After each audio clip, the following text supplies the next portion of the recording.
Hello, আসসালামু আলাইকুম বন্ধুরা। হ্যাপি মিনি কিচেন থেকে সবাইকে জানাচ্ছি শুভেচ্ছা।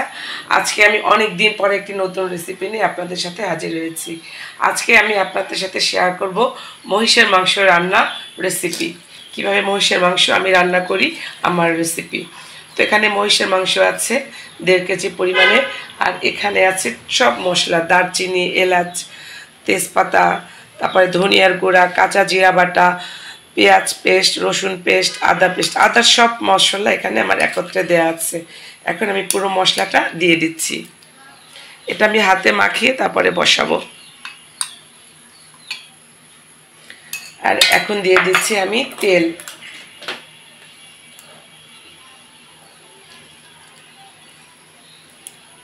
আসলে গরুর মাংস বলেন আর মহিষের মাংস বলেন, এটা আমার কষানো হচ্ছে হাতে মাখিয়ে, যেটা বসায় সেটাই বেশি ভালো লাগে। এখন এটাকে খুব ভালো করে মেখে নিতে হবে।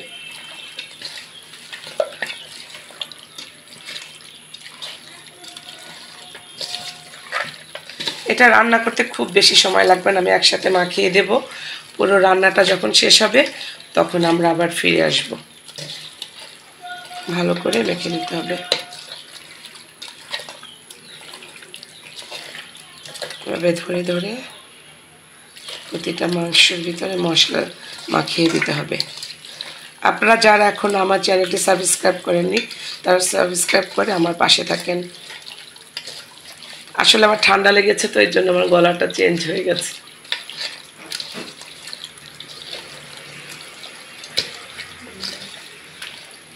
মাখানো হয়ে গেছে, এটাকে আমি এখন চুলায় বসিয়ে দেব।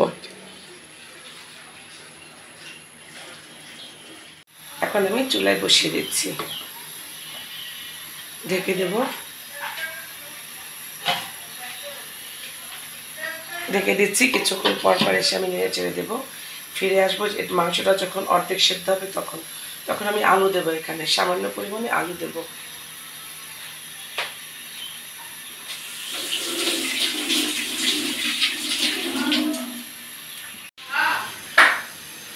ফিরে আসলাম, দেখি কি অবস্থা। মাংস কষানো হয়ে গেছে, তেল উপর উঠে গেছে।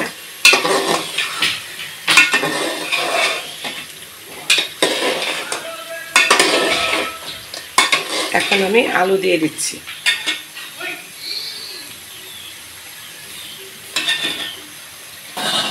আলু সহ আরো কিছুক্ষণ কষাবো, জাল কমিয়ে দিয়ে।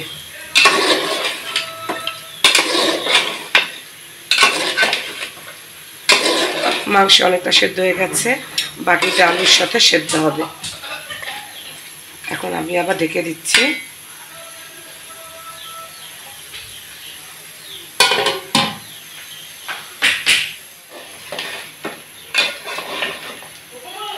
কষানো হয়ে গেছে, এখন আমি দিয়ে দিচ্ছি গরম পানি। মাংস রান্না করার সময় অবশ্যই গরম পানি দিবেন।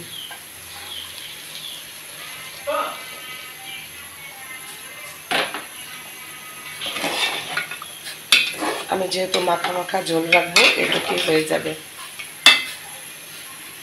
এখন আমি দেখে দিচ্ছি, ফিরে আসবো মাংস সেদ্ধ না হওয়া পর্যন্ত।